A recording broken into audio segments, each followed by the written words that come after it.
ഞാൻ ജർമ്മൻ പഠിക്കാൻ വരുന്നൊരു സ്റ്റുഡൻറ് അല്ലെങ്കിൽ പുതിയൊരു സ്റ്റുഡൻറ് വരുമ്പോൾ അവർക്ക് സംശയം ഉണ്ടാവത്തില്ലേ, ഗോയിത്തെ പഠിക്കണോ, ടെൽക്ക് പഠിക്കണോ, ഈസിയിൽ പഠിക്കണോ എന്നുള്ളത്. അപ്പം നിങ്ങൾ രണ്ടുപേരും ഇപ്പം മെൽബിൻ ടെൽക്കാണ്, ഹരി ഗോയിത്തയാണ്, ഏത് ചൂസ് ചെയ്യും? അല്ലെങ്കിൽ A1 തൊട്ടേ ടെൽക്ക് പഠിക്കണോ, അല്ലെങ്കിൽ A1 തൊട്ടേ ഗോയിത്തെ പഠിക്കണോ?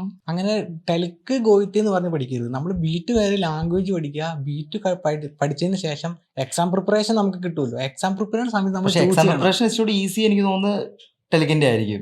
കാരണം ഇപ്പൊ എന്താ പറയുന്നത്, നമുക്ക് ഇതുപോലെ തന്നെ ചൂസ് ചെയ്ത് ഒരെണ്ണം ചൂസ് ചെയ്ത് അതിനെ കോൺസെൻട്രേറ്റ് ചെയ്ത് ഇപ്പൊ എന്താ പറയുന്നത് ഒരു എക്സ്പീരിയൻസ് പറയാന്നുള്ളത്. ഇപ്പം ഇവനെയാണെങ്കിലും ക്ലാസ്സിലെ പിള്ളേരുടെ സ്പീക്കിംഗ് ഞാൻ കേട്ടിട്ടുള്ളത് വെച്ചാൽ അവർ തന്നെ പറയുന്നത് സാറേ ഏറ്റവും ഈസി ആയിട്ടുള്ള ഇതിൻ്റെ അകത്തെ പോർഷൻ എന്ന് പറയുന്നത് നമുക്കൊരു സാധനം കാണാതെ പഠിച്ച് വേണേൽ പറയാം. പക്ഷെ കാണാതെ പഠിച്ച് പറയുന്നത് നമുക്ക് എന്ത് ബെനിഫിറ്റ് ആണ് വരുന്നത്? അല്ലെങ്കിൽ ഇപ്പൊ എന്താ പറയുന്നത്, നമ്മൾ ഗോയിത്തെ പഠിക്കുന്നതുകൊണ്ട് അല്ലെങ്കിൽ ഗോയിത്തയുടെ എക്സാമിന് പ്രിപ്പയർ ചെയ്യുന്നതുകൊണ്ട് ഗുണം. കാരണം 60 തേമയാണ് ഗോയിത്തയ്ക്കുള്ളത്. ഈ 60 തേമയിൽ ഏത് വരും എന്നുള്ളത് നമുക്ക് ഒരു ഐഡിയ ഇല്ല. അവിടെ ഞാൻ കാര്യം പറയട്ടെ, ഇപ്പൊ ഗോയിത്തയ്ക്ക് ഇപ്പൊ 2 ടൈലല്ലേ ഉള്ളൂ. ഇതെന്ന് പറയുമ്പോൾ ടെലിക്കിന് 3 ടൈലുണ്ട്. പക്ഷെ അതിൽ ഒന്നെന്ന് പറയുന്നത് ഫോർസ്റ്റെല്ലാണ്. അത് സെൽഫ് ഇൻട്രൊഡക്ഷൻ ആർക്ക് വേണമെങ്കിൽ പറയാം. ഫോർസ്റ്റെല്ലിന് മാർക്കില്ല. ആക്ച്വലി അത് ടൈലല്ല. ആദ്യം പ്രസന്റേഷൻ അത് നമുക്ക് പഠിച്ചിട്ട് പറയാൻ പറ്റും. പിന്നെ ഫസ്റ്റ് ടൈൽ എന്ന് പറയുന്നത് പ്ലാനും നമുക്ക് എന്തായാലും പഠിച്ചിട്ട് പറയാൻ പറ്റത്തില്ല. പിന്നെ ഒരു എർഫാറും ഒരു എക്സ്പീരിയൻസ് പറയുന്നില്ലേ, ആ എക്സ്പീരിയൻസ് ഒക്കെ നമുക്ക് കാണാതെ പഠിച്ചു പോയി പറയാമല്ലോ. പ്രസന്റേഷൻ അതിലെന്താണ്, നമ്മളിപ്പോ ഒരു എക്സാം കഴിഞ്ഞിട്ട് അല്ലെങ്കിൽ ഒരു എക്സാമിന് ഇരിക്കുമ്പോൾ തന്നെ അവർ നമ്മുടെ അടുത്ത് ഒരു ക്വസ്റ്റ്യൻ ചോദിക്കുക, നമുക്കതെങ്ങനെ ആൻസർ പറയാൻ പറ്റും? ഇതെല്ലാം കാണാതെ പഠിച്ചു പോകുന്ന ഒരു കുട്ടി ക്വസ്റ്റ്യൻ ഗോയിത്തയാണ് കൂടുതലൂടെ ഓറിയന്റഡ് എന്ന് എനിക്ക് തോന്നുന്നത്. ഇവർ ടെൽക്കിന് ക്വസ്റ്റ്യൻസ് ഉണ്ടോ?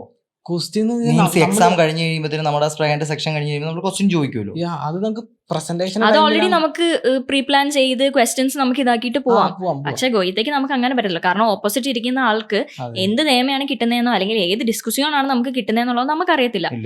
അപ്പോൾ ഒരു ഇന്റർവ്യൂവിന് ചെന്ന് നിൽക്കുമ്പോഴാണെങ്കിലും നമുക്കിപ്പം ഒരു ക്വസ്റ്റ്യൻ ഇങ്ങോട്ട് ചോദിച്ചു കഴിഞ്ഞ് കഴിഞ്ഞാൽ ടെൽക്ക് പഠിച്ച ഒരു കുട്ടിക്ക് ഇതെല്ലാം ബൈഹാർട്ടായിട്ട് പഠിച്ചൊരു കുട്ടിക്ക് എങ്ങനെ പറയും?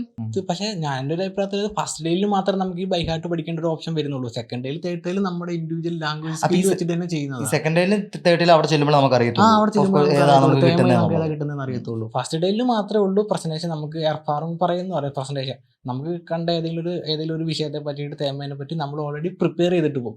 ആ പ്രിപ്പയർ ചെയ്ത ക്വസ്റ്റ്യനെ പറ്റിയിട്ട് അവർ സ്പോണ്ടേനിയസ് ആയിട്ട് ക്വസ്റ്റ്യൻസ് ചോദിക്കും. നമ്മൾ സ്പോണ്ടേനിയസ് ആയിട്ട് തന്നെ ആൻസറും പറയുന്നത്. അതിന് നമുക്ക് ആൻസർ പറയുന്നത് നമുക്ക് ഒരിക്കലും കാണാപ്പാടം പഠിച്ചിട്ട് പറയാൻ പറ്റില്ല.